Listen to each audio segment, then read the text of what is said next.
You know, I speak about strange things. And what I have made it a point to do is make sure that anything I tell you has a credible witness to back it up.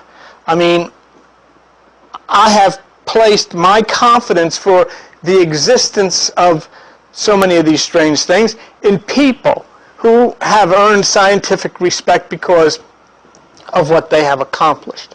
I was raised and told that I had to have faith, and it never sat right with me because I always felt that what I was having faith in was the person who told me this stuff. You know, I wasn't having faith in what is real. There are many strange things going on, whether it be UFOs or, I mean, strange things that Hubble sees, and just the general atmosphere of people on edge. I mean, it's a very difficult time. But when you see about these strange things and read about them, one is left not knowing whether to believe them or not. You know, like I've told you several times about the existence of parallel universes. I mean, how can you possibly, sit here or watch me on television talking about parallel universes and say, well, I kind of agree with it. Who knows? Because I don't know, you don't know. I don't expect you to believe anything that goes on in here. That's not the point. And we're just talking about things. But when I would raise an issue like this, I have to go and find people who have credibility and maybe would have credibility with you, because you could argue with me about this stuff and I couldn't give you answers that could satisfy you. So I have to find people maybe that if you were going to argue with them, it might place you in a position where you wouldn't have the upper hand. I mean, they have so much credibility. One of these is Dr. Paul Steinhardt, and let me show you here why I have a lot of faith in him. Paul Steinhardt is the Albert Einstein Professor in Science at Princeton University. He's on the faculty in the Department of Physics and in the Department of Astrophysical Sciences. He received his B.S. in Physics at Caltech in '74, his M.A. in Physics in 1975, and Ph.D. in Physics in 1978 at Harvard.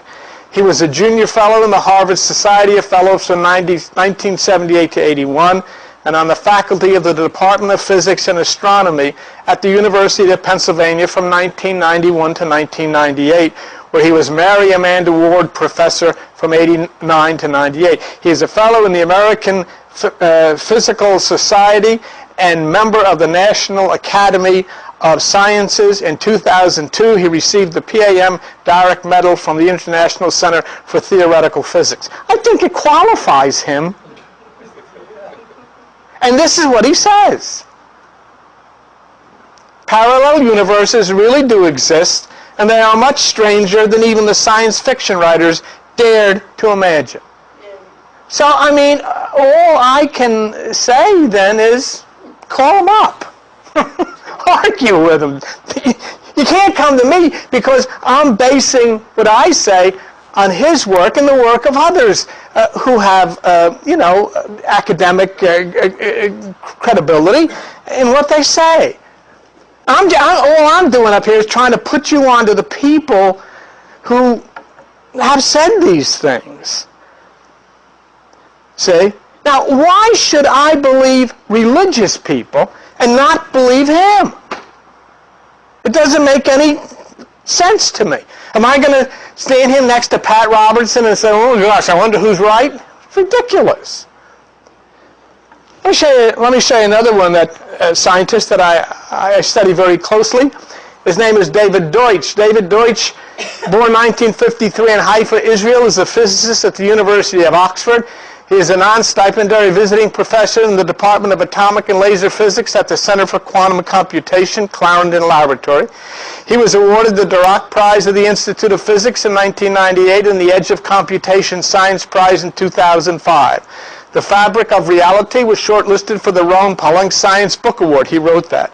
Charles Goodwin has noted that if Deutsch is correct about the multiverse, he will win the Nobel Prize. And this is what David Deutsch says: there is no moment when your unseen counterparts can no longer affect you. Now, if you want to say he's a New Age nut, have at it. I don't think he is.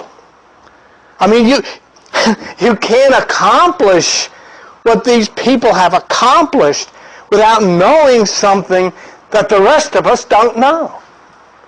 See? I mean, you can go into a church and kneel down and, listen to the pastor and give a sermon. I would much prefer to go in and sit down and hear David Deitch give a sermon, or Paul Steiner. So why should I believe religious people when there are people like this who are really studying this stuff and telling me about parallel universes and duplicates of me living in these other universes and duplicates of you living in these other universes? What I'm saying is these are the kinds of minds that I get my information from. And yet I'm considered in some circles as a cult, because I take the word of people like these over the word of people like these. These are the people that are supposed to know. And these are the people that the majority follow right off the edge of the cliff, and they haven't a clue, any one of them. Could any one of these people sit down with a David Deutsch or a Paul Steiner or anything? Of course not. But if I turn around and say, yes, there are parallel universes, and yes, we do have duplicates of ourselves that live in parallel universes, people will say, oh, he's a cult, he's an... even though those that back me up have these emeritus degrees in all of these prestigious universities, but nonetheless, it's, what does these characters say? Last week, I wish you had been here, because when we look at all of these religious people, reverends, I introduced you to someone who has demonstrated more power with God than any of these, whether it be Falwell, Robertson, Hagee, the Pope, or Billy Graham. I introduced you last week to someone who is actually told by God when someone is going to die, so that he may stay at that person's side and comfort and guide them as they cross over to the other side. Now, these people can't do that. Not as well as this one. I introduce you to Reverend Oscar. That's right. So far at a nursing home in Rhode Island, and this has been all over the world. I heard it on the BBC, watched it on TV. So far in that nursing home in Rhode Island, he has predicted and been perfect in entering the room and jumping on the bed of someone who will die within 2 to 4 hours. And he stays with them until they pass over, and then he leaves. He makes rounds in that place just like a doctor or a nurse does. He stays until they're gone, guiding them across to the other side. Let me show you a picture of Dr. Oscar making his... No, is that... Well, I guess, yeah, there he is. There he is making his rounds. Okay. He makes his rounds just as the doctors and nurses do. Now, the BBC in England interviewed Dr. Dosa, and Dr. Dosa is from Brown University and is overseeing a lot of this. He was on the radio and I listened, and it was very interesting. Dr. Dosa was asked how he felt about a cat getting this attention. And surely he said to Dr. Dosa, I mean, you're a doctor, you're a professor, you're obviously more skilled than a cat. So go back to that last picture of his face. I think I was particularly, yeah. Surely you're more skilled than a cat. And Dr. Dosa said, yes, I do feel that I have more intelligence than the cat. But he said, you know, I have to summon people to the bedside of someone who's about to pass away, and that means I have to bring in people from California and Hawaii and all over the world. And sometimes he says, I'm wrong. But he said, Oscar is never wrong. No, and I wanted to, you know, I was just going to tell you that, but it's more interesting than that, because Dr. Dosa went on to say that Oscar is not a people kind of cat. He doesn't care for people. In fact, as he was awarded a plaque up in Rhode Island for the work that he does in comforting these people who are passing away. And when he was awarded that plaque, Dr. Dosa said he went over and picked up Oscar and was congratulating him, and Oscar bit him.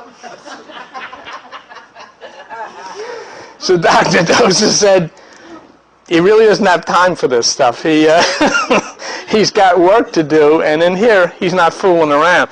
You can go, I will show you a situation, next one, where Oscar just finished. As you can see, the bed is empty, and Oscar stays for a while, and then this has been all over the world, and on the BBC, and in England, and all over the place. So here is a person.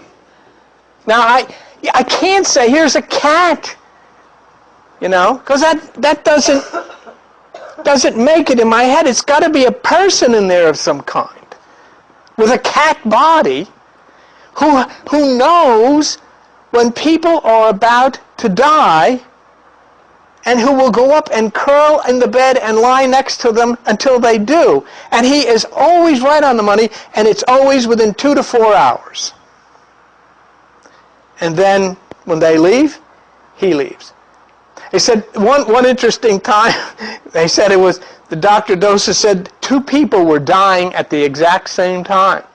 And he said he said it wasn't funny, he said, but it was interesting to see Oscar going out of one room into the other and then backing out, you know, and he did that.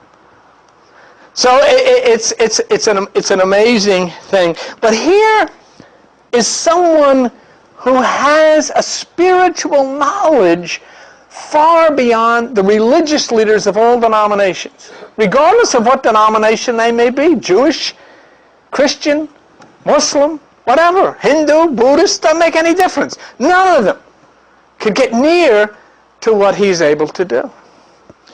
And you know the funny thing, what struck me as funny about that, Oscar, in many ways, is just like Jesus, because if he went and tried to get into a church, they'd throw him out. And that's what happened to Jesus in the Bible. And as Buddha said, such is the nature of things. Last week, I went on to explore the history of the spiritual connection with the cat that is traced back as far as ancient Egypt, where goddesses were portrayed as part cat and part human. And you know, and I wondered why the cat was held in such esteem. Would you go to the next one? I'm not too sure. Yes, here it is. But here's the thing. As I sat studying this, I looked into this, to the eyes. And maybe as you stare into his eyes, maybe you can understand why. You're looking into the eyes of someone who is able to guide people who are dying to the other side, who is with them and never fails to be with them just before they die, and stays with them 2 to 4 hours and doesn't move until they pass out. And so somewhere in here, there is something extremely special And I guess when you do look into the eyes, if you stare at them long enough, you probably feel it yourself. He has a special ability which we in this life call spiritual or godlike. But, having understood that, it gets into my head. I don't just want to say, wow, that's really something, ain't it? Whoa! And let's move on. I want to know, you know what I want to know? I want to look into his eyes like we can now and say, who is this? Where was he before he came here? Was he one of the ancient cats from beyond Egypt who was worshipped and protected because of godlike qualities? In other words, what the heck is this all about? Say.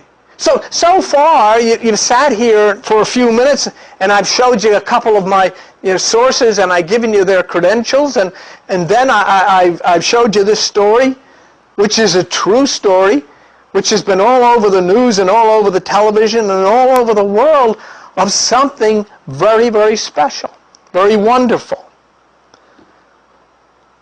And then if I look and I say, you mean that this has more spiritual knowledge or is closer to the knowledge that God gives than Billy Graham or the Pope? And the startling answer is yes.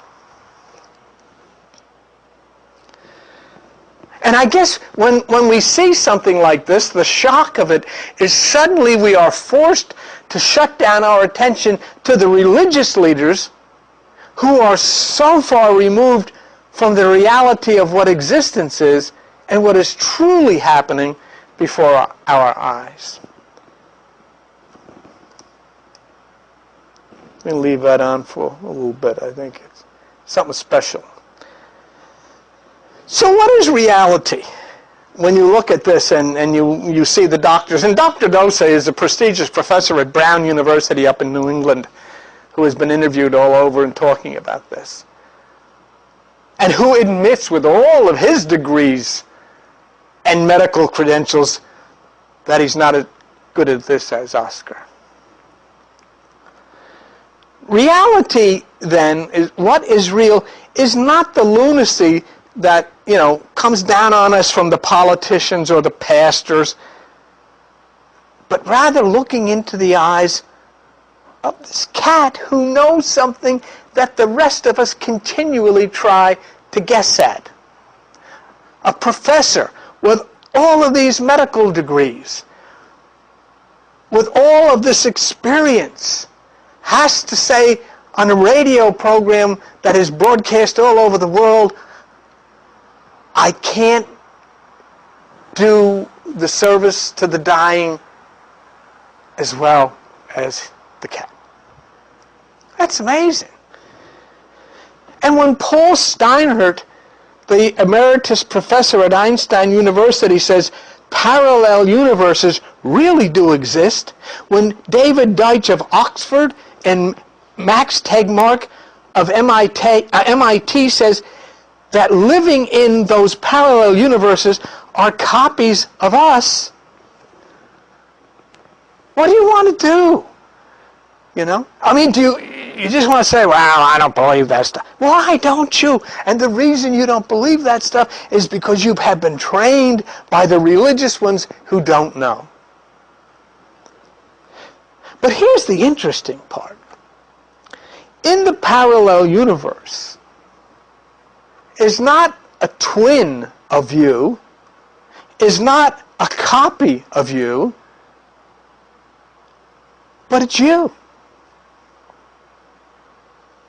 I was studying, I'll share it with you a little later on here, but one of the scientists said, how would you feel if you could suddenly go to a parallel universe and sit down and talk to you?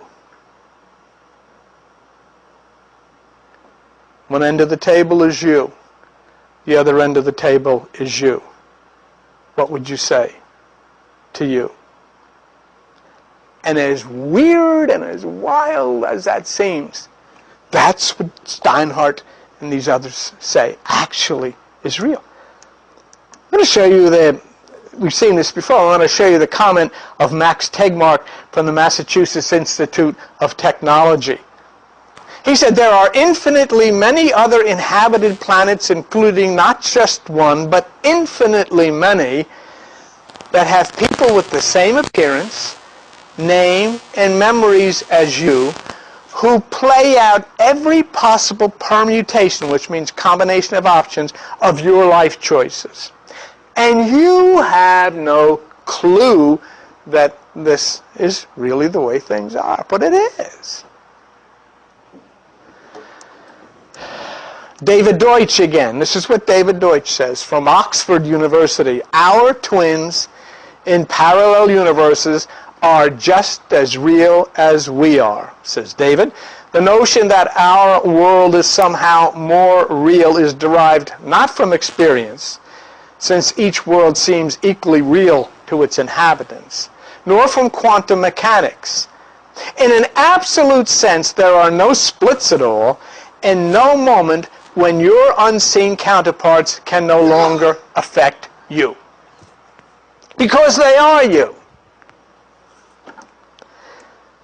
See, we don't have to live our lives based on this stuff. I'm not saying you change anything. But there should be some interest. You've never heard a discussion about this type of thing on primetime TV or, some of the cable channels they do. But you see plenty of Lindsay Lohan and Paris Hilton, and there's nothing wrong with that. I mean, that's fine too. That's entertainment. But I mean, this is about us. This is about who we really are.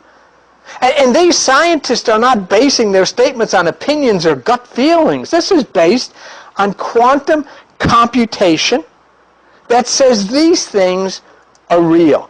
I want to spend a little time with a columnist by the name of Ken Korczak.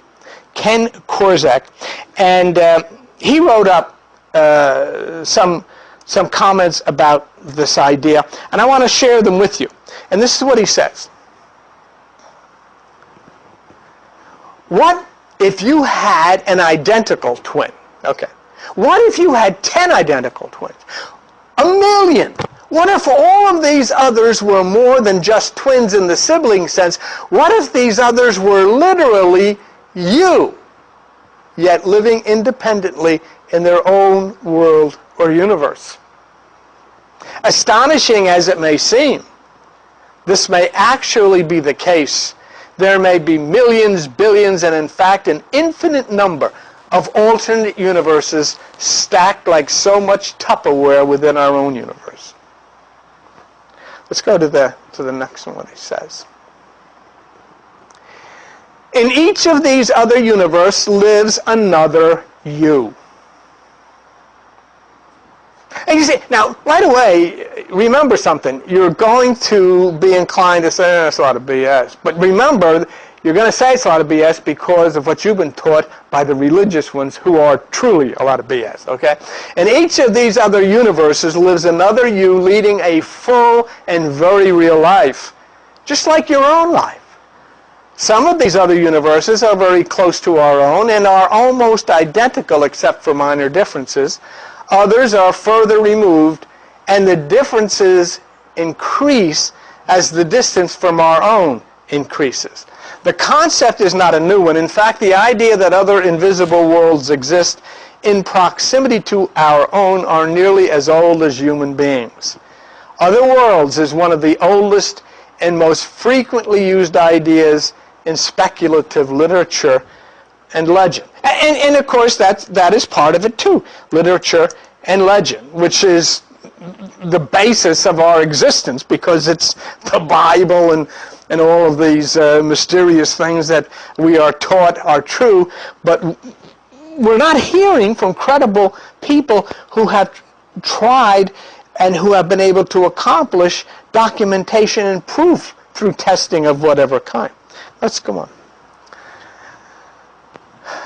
The theory was first proposed 40 years ago in 1957 by the brilliant physicist Hugh Everett III. He came up with the many worlds scenario to deal with some of the more perplexing aspects of quantum mechanics. Everett suggested that wherever numerous viable possibilities exist, the world splits into many worlds or universe, one universe for each different possibility. See, this is so interesting. And I'll tell you why. Because there is a universe if you decide to come here. There is another universe if you decided not to come here. There is a universe if you make a decision as to whether you're going to have tea with your dinner or you're going to have Diet Coke. And as bizarre and as wild as it sounds, remember what Paul Steinert said. It's more bizarre than any science fiction writer could ever conceive. For example, here it is. If you get up in the morning and can't decide if you want to have coffee or tea for breakfast, the many worlds interpretation says that for each choice that is made, an entire universe is created to accommodate each choice. In one universe, you chose coffee. In another universe, you chose tea. In the next universe, you decide to have neither. And in another universe, you'll have orange juice. See, funny, silly, ridiculous, but it's true. Let's go on. Those are all your twins, is what you're saying. Are your twins in the other universe? Yeah, the word is twins, but it's difficult because if you get deeper into this, we're not talking about twins at all. We're talking about us. I mean, you're sitting here, but you're also sitting in a million other different places doing different things. You, not a twin of yours, you. I know, but let's go on to the next one. I know. That's fine. According to the many worlds interpretation, there are not only an infinite number of universes, but an infinite number of versions of each person, including you. Your alternate selves have all split off at some time in the past from the path you are now following. See, I think I'm going to go up to New York. Well, an alternate you said, no, I'm going to go down to Florida. There may be versions of you that split off 1 or 5 years ago, or perhaps 5 minutes after you were born. In some universes, you may have died at birth, but in a very real sense, these people are still you. And this is the one that I told you, what if you could travel to one of these alternate universes and meet yourself and have a conversation with yourself? What would you say? What would it feel like? Now just think of that for a minute. Think of that. Think of Joan, Ethel. You walk in and you meet Ethel. Are you Ethel? Yes, so am I. What would you say? But this is what it is. And it is so far beyond our ability to comprehend anything as bizarre as this because we have spent our life trying to comprehend the bizarre teachings of religion of people talking to snakes and horses and stuff. Now, you would have a right to say, but wait a minute here. This is a controversial subject, and it will be open to a lot of questions. Now, remember, I don't know. Heck do I know about that? I'm not a quantum physicist. I'm just sharing it. But the idea is, what about the scientific community? What do they think? All right. A poll of 72 of the leading cosmologists and others, quantum field theorists about the many worlds interpretation found the following. 58% think it's true. 18 do not think it's true. 13 think it's true but are not entirely convinced. 11 had no opinion. So out of 100%, 82% either say it's true, it's probably true, or they don't know. You're talking about 72 of the leading cosmologists in the world. 82% either say it's true, or they're not sure, or they have to see more. Only 18% said, I don't think that's true. Among the yes thinkers, who said yes? Let's see if they have any. 58% think it's true. 13% say 71, and 11% is 82. All right, but who are the yes thinkers? who say, yes, there are parallel universes, and among the yes thinkers is the famous Stephen Hawking. Credibility, I'd say he has. Author of the best-selling A Brief History of Time. Also in agreement are Nobel laureates Murray Gell-Mann, who I haven't studied yet, and the great and brilliant Richard Feynman, who is a very interesting character. This guy, Richard Feynman, is considered more brilliant than Albert Einstein. And he, in addition to being this brilliant physicist, is a character. He loves to play bongo drums. And he says whenever he's in a club, he brings his bongo drums. And he said, you know, all these people, listen, oh, we have somebody here that plays bongo drums. He says, they never say he's a physicist, too. But he died. He died a few years ago. But so these are the people that say yes. Richard Hawking, this Murray Gell-Mann, and Richard Feynman say yes, it's all true. Now, if you take those numbers and say, well, you know, geez, that's 71, 72%, saying that, yes, there are parallel universes. Yes, there are probably millions of us in different places doing different things. So with that knowledge, I would ask you again, who the heck is that cat? Where was that cat before? And what is going on? What is real? Now, you see what goes, I think where we get in a little difficulty with this. When the words parallel universe are used, many people have difficulty understanding what the word universe means. Because when we hear the word universe, we think of the sun, the planets, the constellations, the earth, and all that. See, the word universe means everything that exists everywhere. That's all matter, energy, everything that exists is the universe. So the parallel universe is a term given to the universe, but a part of the universe that is unseen and unrecognized by our three-dimension selves. It's important, and this is important to understand, that the understanding of parallel universes or multiple worlds is an ages-old subject that has finalized itself in the mass mind as religion. Do you see what I'm saying? I mean, all the way back, people have been trying to figure out, what is it?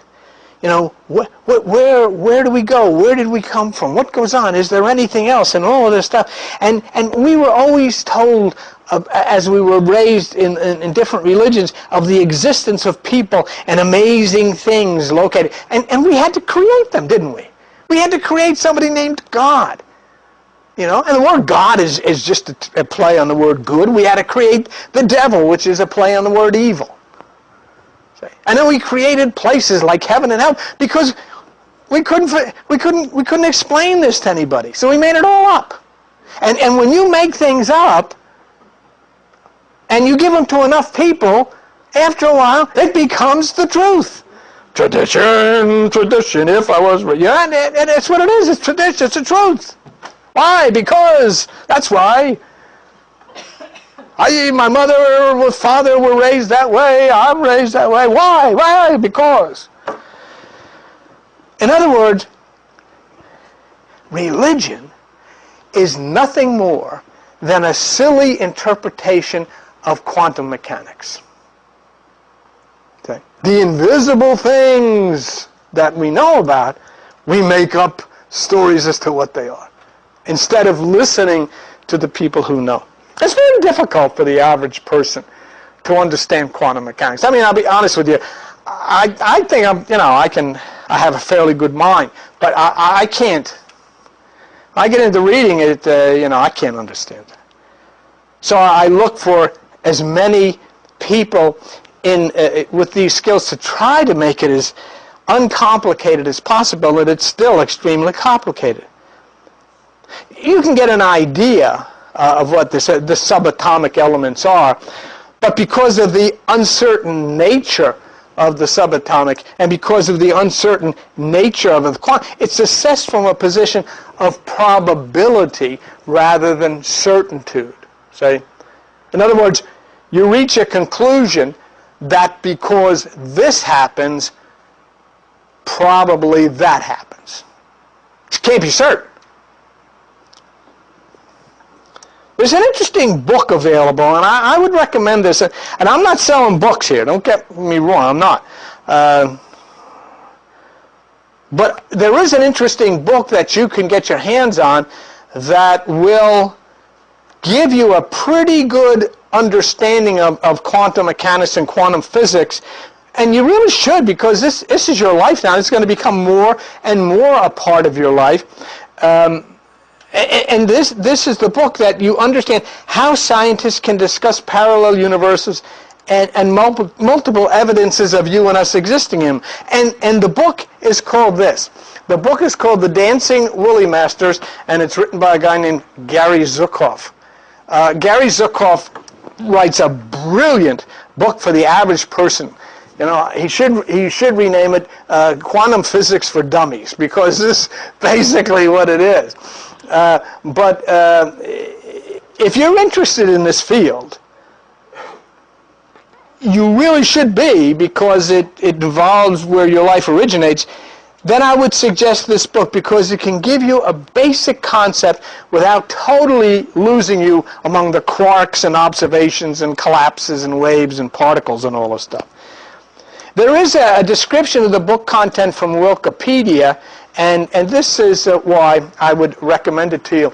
It has been claimed that the quantum theory meshes well with ancient Eastern mysticism and philosophy, including that of Hinduism, Taoism, and Buddhism, which includes a belief in the transitory, interconnected nature of all things and the illusion of separation of thought and existence. This is one of the major themes of the book, The Dancing Woolly Masters. So you might want to think about that, and you know, with what's coming with Supernova 1987A and Eta Carina and all of the various cosmic things. I think that would be a help to you. Another interesting vehicle for study of this invisible world is I believe it's on a DVD or tape or whatever, but it's called What the Bleep Do We Know? Okay? And it's a very interesting film, and these are the conclusions that are reached by this CD or DVD. I looked at it once, and I don't know whether, you see, it's very difficult for me. So the only time I get to look at this stuff is at nighttime. And Joan and I are night people, and we go to dinner at 10:30. Well, I guess we finished dinner last night at midnight. So by the time I get home, to sit down and watch this stuff, and I probably fell asleep. I'm sure I did. But these are the conclusions that are reached in this. The universe is best seen as constructed from thought or ideas rather than from substance. That's an interesting point. The next point is this. What has long been considered empty space is anything but empty. And finally, our beliefs about who we are and what is real are not simply observations, but rather form ourselves and our realities. Let's take a look at those three statements, and maybe you'll be able to formulate some ideas of your own about the subject and get a deeper understanding about what's being said and about the nature of reality.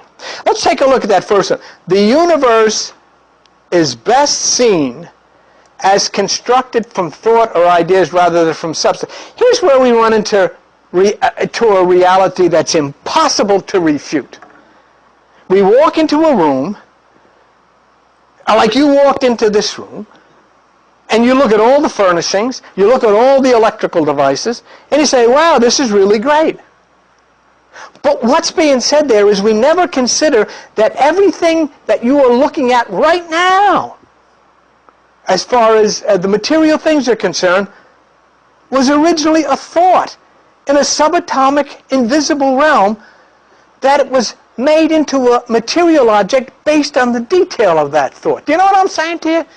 I mean, somebody thought of figuring out how this room should be. I mean, it all at one time was part of the subatomic invisible realm of figuring out how this room should be. I mean, it all at one time was part of the subatomic invisible realm of consciousness, and then it was made manifest based on the thought.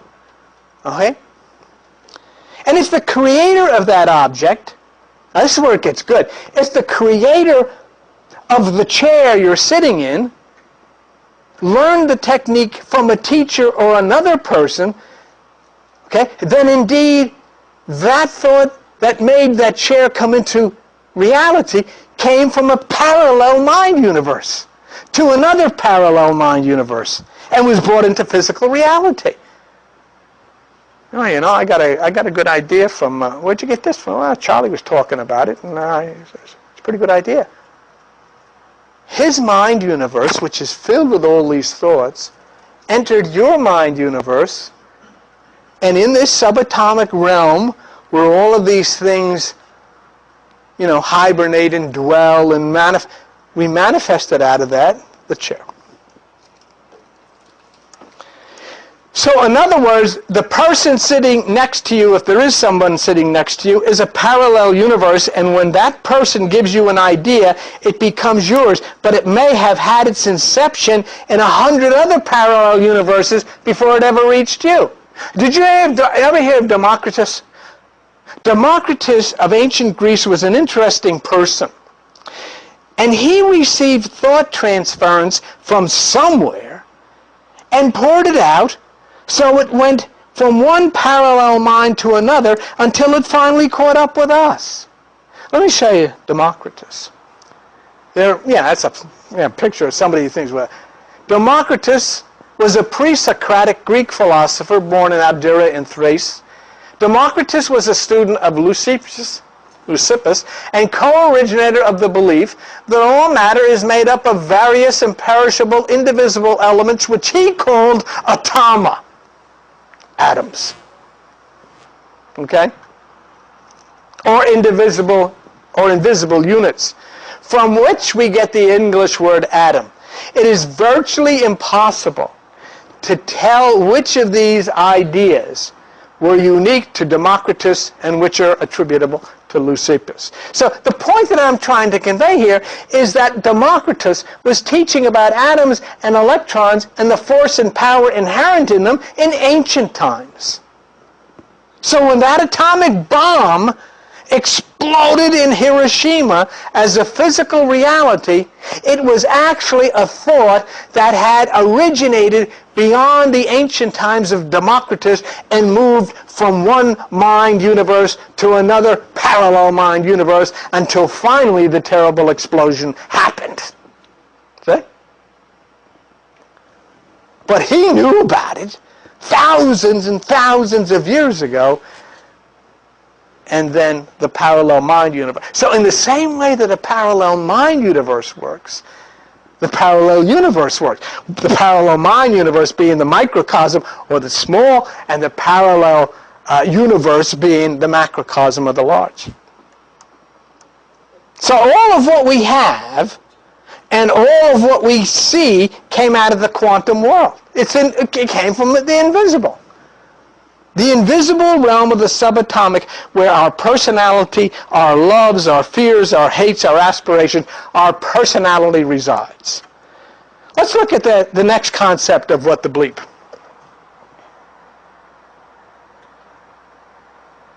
Go ahead.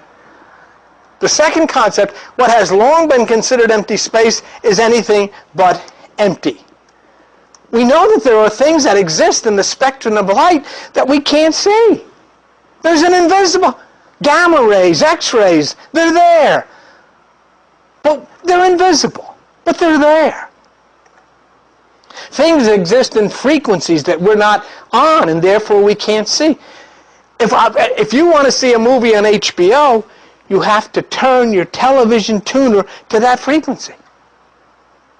The television tuner or the cable modem box gives you the ability to go to a particular frequency and see the movie. And I'll tell you something right now. If religion hadn't gotten in the way of us for all these many thousands of years, we'd now have the ability to tune ourselves to these other places. But that's another story.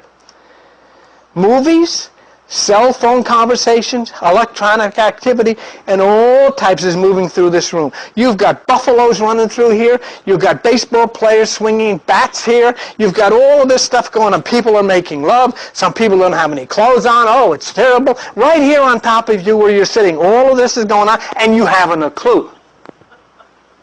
But all you have to do is get an old television set with a pair of rabbit ears, plug it in, you can see it. It's right here. It's the same in the universe and all around us. There are things there that are on different frequencies and we can't see them. You could go outside. You could go outside right now, look up into the sky and say, wow, not a cloud in the sky. Look at it. It's just not a thing in the sky. And right over your head could be 4 giant UFOs on a different frequency and you would have no idea. That's the nature of quantum observation. And here's the secret. Nothing exists until you can observe it. People can tell you about things that they observed, but in your parallel universe, it is non-existent until you observe it.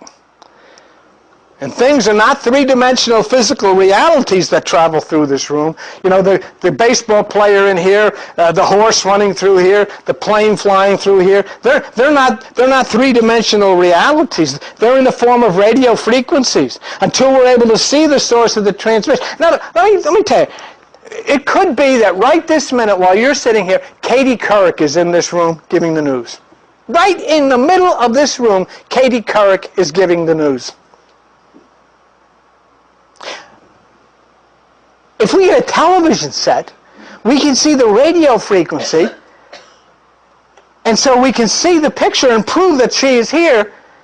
But in order to see the physical reality, we have to go to New York, walk through the door of her studio, and see her real.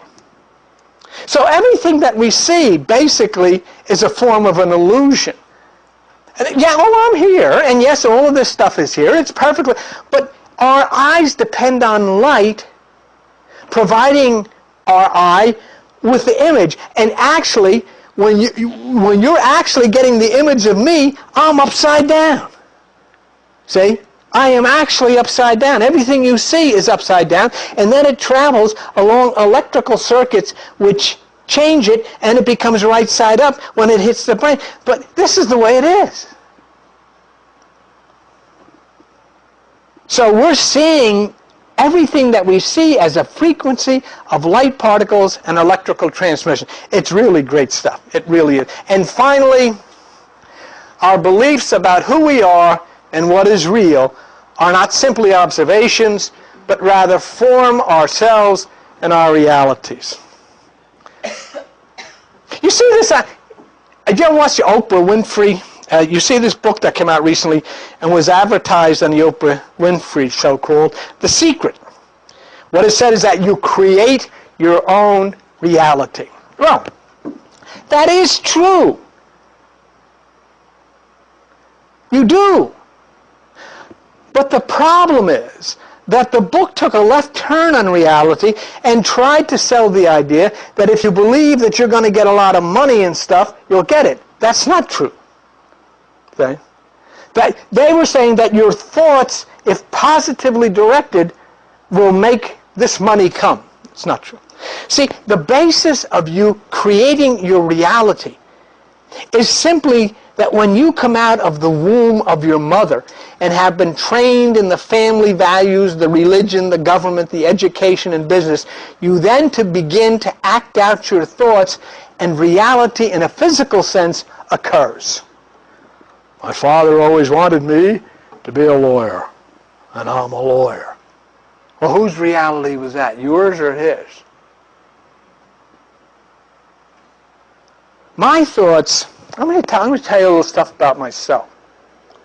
My thoughts at one time suddenly, and without any understanding of what I was getting into, led me to classical music and the Bible. Why would some young person sit in a dark room listening to Tchaikovsky and Mendelssohn and Chopin and Mozart? Why? And the Bible, oh my God. The two took me into meditation, which listening to classical music is, and an understanding of biblical mythology, which then seeded itself in my insides and developed into what you now can see on the web as hidden meanings, and what you see on the television now. It all came from that. If I had, let me show you Create You Real. If I had chosen a different path, if I had married someone other than Joan, hidden meanings would not exist. I've 1,300,000 people. We have tremendous from all over the world and writing about this stuff. But it wouldn't exist if I didn't marry her. And so my mind universe was fine, but there was the need of a parallel mind universe, which was Joan's, that supported and took part in this adventure. This is how it happened. I'll tell you how it happened. And you'll see it could not have possibly happened if the two of us. By marrying Joan, I found myself living in Point Pleasant, because she worked as a nurse at Point Pleasant Hospital. So we moved to Point Pleasant. In Point Pleasant, I met someone from the local cable company, which developed for me a 35-year-long career in cable television, in which I still work. And also opened up for me a place where I am now able to put the current Hidden Meanings video on local TV. See, if I hadn't gone to Point Pleasant, I wouldn't have met that person. And if I hadn't married Joan, I wouldn't have gone to Point Pleasant. Now, I also followed my interest in classical music, which Joan encouraged. And it led me into deep meditation, where the information that I share now began to come to me. It's how it happened. So as a result of working for the cable company, I was introduced to computers. I used to do the annual budgets by computer. I mean, in the old days, when we first started, we had a yellow pad and a pencil, and we had to erase everything. But, you know, I was introduced to computers. I learned about computers. And we now have Hidden Meanings website with over 1,300,000 visitors. So while we were in Point Pleasant, Joan and I met a Baptist minister, and I became interested in the Bible, which led us into experience in various Christian churches, which allowed me to see firsthand their philosophy and presented me with a combination of religion, meditation, computer understanding, and all of it culminated in what you can now see on the World Wide Web. Hidden Meanings, like with television programs. This particular program, this message that you're seeing tonight, will be on the internet. It will be on Google, and it'll be seen all over the world. I get now people from Australia and England and so on say they see this. Okay? If I had married someone other than Joan, the chances are I would never have moved to Point Pleasant. No chances about it. I wouldn't have. And would not have been immersed in the thought activities of others that finally led to this. So, my reality is indeed created by my mind thoughts, my own little universe, and the parallel universe that I deeply became embedded in with Joan. And for it to come out like this, it must be preordained by another parallel mind in a parallel universe that we couldn't see or feel. Either that or it's just one big coincidence. But I can prove to you that it was orchestrated by a higher intelligence or another universe. I can prove it to you right here tonight. What do I mean by that? And then for those of you who don't know, let me tell you. I have proposed to you for some years, many years, that there is a galaxy where those who orchestrate the direction of activities on Earth reside and work. The dwelling place of God, if you will. The dwelling place of spiritual beings, if you will. You'll find a lot of references to this galaxy on our website, hiddenmeanings.com. I want to show you a picture of where you came from, where what you call angels reside, and where what you call God for this universe resides. Here is a picture of your old hometown, and it's called NGC 45